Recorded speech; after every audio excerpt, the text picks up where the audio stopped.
Olá a todos e bem-vindos a mais um Deep Dive. Hoje a gente vai mergulhar num tema que eu tenho certeza que vai te fazer pensar sobre a sua rotina como advogado aqui no Brasil. A Interessante. gente vai explorar a obra Nação Dopamina, Ok. da Dra. Anna Lembke, Uhum. e a adaptação brilhante que o André Medeiros fez para a realidade da advocacia brasileira. Com o título Advocacia e Nação Dopamina, a armadilha dos prazos, tecnologia burra e microrrecompensas.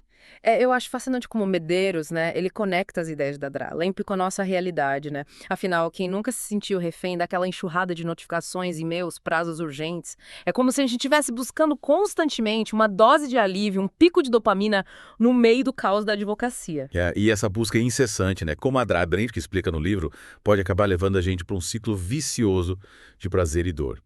É como se cada tarefa concluída, cada e-mail respondido, desse uma sensação de alívio momentâneo, mas logo em seguida, a necessidade de uma nova dose de dopamina nos impulsiona a buscar outra tarefa, outro estímulo. É isso aí.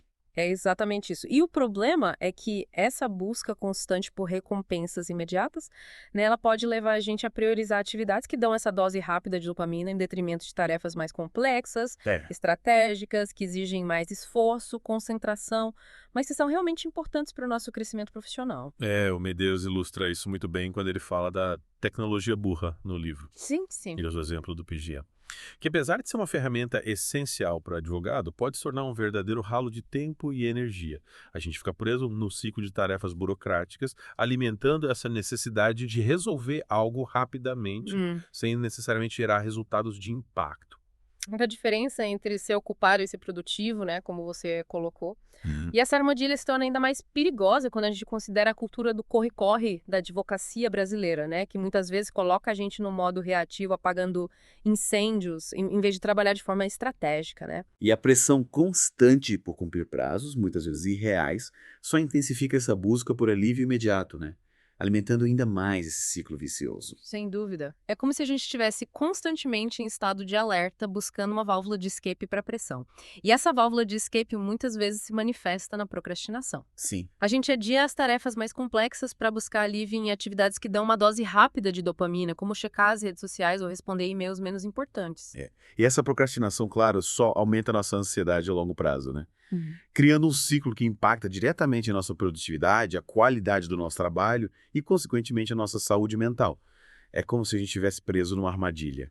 E é justamente por isso que a advocacia na ação dopamina é tão relevante. É. Tanto a Link quanto o André Medeiros nos convidam a repensar a forma como a gente lida com essa busca por recompensas, a questionar essa necessidade de alívio imediato que a cultura da advocacia muitas vezes nos impõe, né? É um convite para a gente desacelerar, para analisar como essa busca por dopamina afeta as nossas escolhas, a nossa produtividade Sim. e principalmente a nossa saúde mental. Mas como a gente pode fazer isso na prática?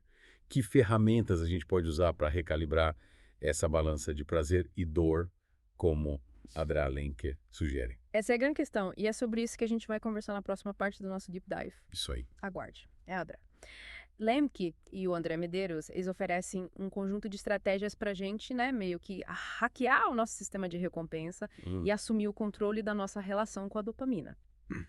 Me chamou a atenção a ideia do detox de dopamina. Uhum. Como que a gente pode aplicar isso na prática, sendo advogados com rotinas tão intensas? Seria tipo se isolar do mundo, viver numa caverna? Calma, calma, não precisa ser tão radical, né? Tá. A ideia é, de forma gradual, a gente reduzir a exposição aos estímulos que disparam essa liberação excessiva de dopamina. Então, comece com pequenas mudanças, como, por exemplo, silenciar as notificações do celular durante o trabalho, definir horários específicos para checar e-mails Uau. e se desconectar das redes sociais por algumas horas. Entendi. É como se a gente desse um respiro para o nosso cérebro, né? Que está constantemente bombardeado por informações e estímulos. Mas qual que é o objetivo disso? O que acontece quando a gente reduz essa overdose de dopamina? Ao diminuir esse excesso de dopamina, o nosso cérebro ele se reequilibra, né? A sensibilidade aos prazeres mais simples aumenta. Uhum. E a gente passa a encontrar satisfação em atividades que antes pareciam monótonas ou desafiadoras. Parece que a gente reaprende a apreciar o processo Que é isso? e não apenas a recompensa imediata. Essa mudança de perspectiva, ela é fundamental para advogados que estão presos nesse ciclo de procrastinação e alívio instantâneo. É isso aí. Isso nos leva a outro ponto interessante que o Medeiros destaca, que é a importância de criar zonas livres de tecnologia no dia a dia. Verdade, ele fala sobre reservar momentos para a gente se desconectar completamente da tecnologia. Mas como a gente faz isso na prática, com prazos apertados, clientes exigentes? Comece com pequenos passos. É. Que tal reservar 30 minutos pela manhã para ler algo que realmente te interessa, sem o celular por perto? Ou estabelecer um horário no dia para se dedicar àquela tarefa que exige foco total, desligando todas as notificações. Certo. Você pode se surpreender com os resultados. Faz sentido. E, tipo, aos finais de semana a gente pode tentar um detox digital completo por algumas horas. É como recarregar as energias para a semana que se inicia. Exatamente. O objetivo não é demonizar a tecnologia. A gente tem que usar ela de forma estratégica, sem se tornar escravo dela, né? Afinal, a tecnologia é uma ferramenta poderosa, mas a gente precisa usar ela a nosso favor. Outro ponto que me chamou a atenção foi a ideia de usar a microação para vencer a procrastinação. Explica melhor como isso funciona. A procrastinação geralmente surge quando a tarefa parece grande, complexa, assustadora, né? A microação, ela usa o poder do primeiro passo, da menor ação possível, para romper essa inércia. Então, em vez de encarar a tarefa como um gigante, a gente divide ela em pequenas ações, mais fácil de administrar. Perfeito. Por exemplo, em vez de você pensar, preciso escrever essa petição de 50 páginas, comece com vou abrir o documento e escrever o título. Ou, em vez de preciso estudar todo esse processo, comece com vou ler apenas 10 páginas. Ao dar o primeiro passo, por menor que seja, você quebra a resistência inicial e muitas vezes se sente motivado a continuar. É como comer o elefante um pedaço de cada vez, né? Exatamente. E para potencializar essa técnica, a gente pode usar as recompensas conscientes que o Medeiros menciona. Isso aí. A ideia é se recompensar pelo progresso, né? Pelas pequenas vitórias ao longo do processo. Mas, em vez de recorrer às recompensas fáceis, viciantes, como as redes sociais, doces, escolha atividades que realmente te motivem, que te recarreguem. Uma caminhada ao ar livre, ouvir uma música que eu gosto, ler algumas páginas de um bom livro, meditar, são ótimas opções para recarregar as energias e celebrar as pequenas conquistas. Sem dúvida. Ao associar o progresso a recompensas saudáveis, prazerosas, você cria um ciclo positivo que te impulsiona a seguir em frente. Com o tempo, você reprograma o seu cérebro para buscar satisfação no processo e não apenas um resultado final. Legal. O Medeiros também fala sobre reavaliar a nossa relação com o tempo. O que ele quer dizer com isso? A gente vive numa cultura que valoriza a velocidade, a multitarefa, a sensação de estar sempre ocupado, né?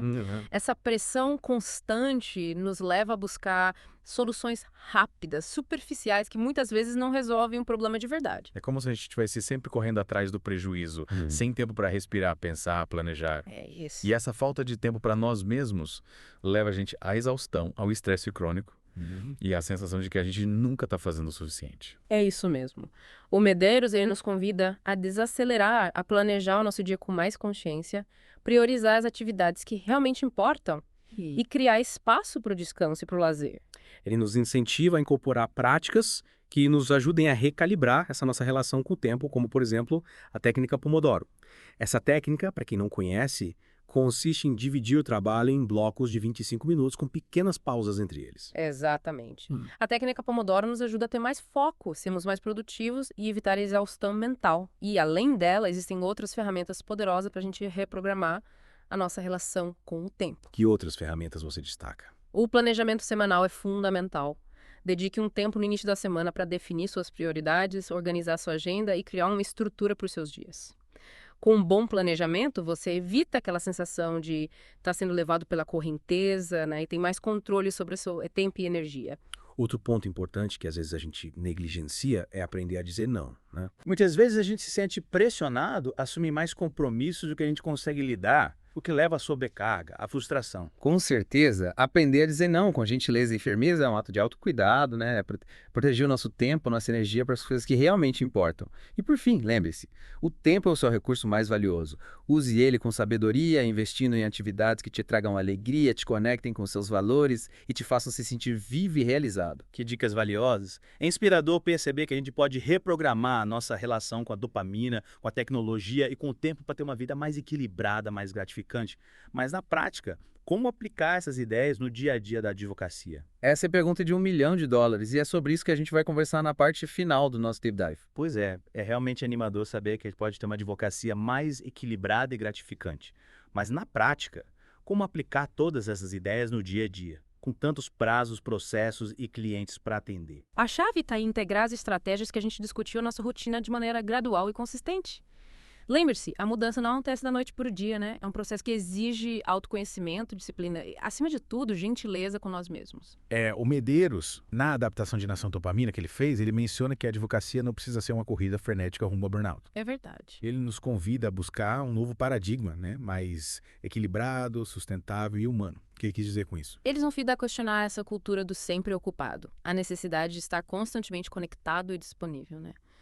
Buscar um propósito maior do que apenas apagar incêndios e cumprir prazos a qualquer custo. É sobre encontrar significado no trabalho, né? Ah, Na busca por justiça, na defesa dos interesses dos nossos clientes. É usar a tecnologia a nosso favor e não como algo que nos controla. exatamente. É ter uma relação mais saudável com o tempo, priorizando o que realmente importa, criando espaço para o descanso, para o lazer, para o desenvolvimento pessoal. E, acima de tudo, cultivar compaixão por nós mesmos, né? Reconhecendo nossos limites, respeitando nosso ritmo e celebrando nossas conquistas. Que mensagem poderosa. É um convite para a gente repensar a forma de trabalhar e construir uma carreira mais gratificante. E essa transformação começa com a consciência. Ao entendermos como a dopamina, a tecnologia e o tempo influenciam nossas ações e decisões, a gente pode fazer escolhas mais conscientes que nos levem a uma vida mais equilibrada e plena. É isso aí. Ao longo desse Deep Dive, a gente explorou os desafios da busca constante por recompensas imediatas, a influência da tecnologia em nossas vidas e a importância de ter uma relação mais saudável com o tempo.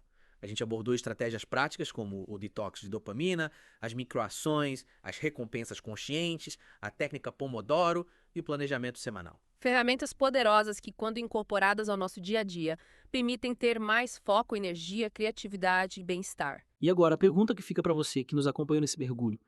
Qual mudança, pequena ou grande, você pode fazer hoje para iniciar essa jornada de transformação? Que tal escolher uma das estratégias que a gente discutiu e começar a colocar em prática? Lembre-se, a jornada de cada um é única. O importante é dar o primeiro passo e seguir em frente, buscando uma advocacia mais humana, equilibrada e, acima de tudo, mais feliz. Esperamos que esse Deep Dive tenha te inspirado a buscar uma advocacia mais leve, autêntica e significativa.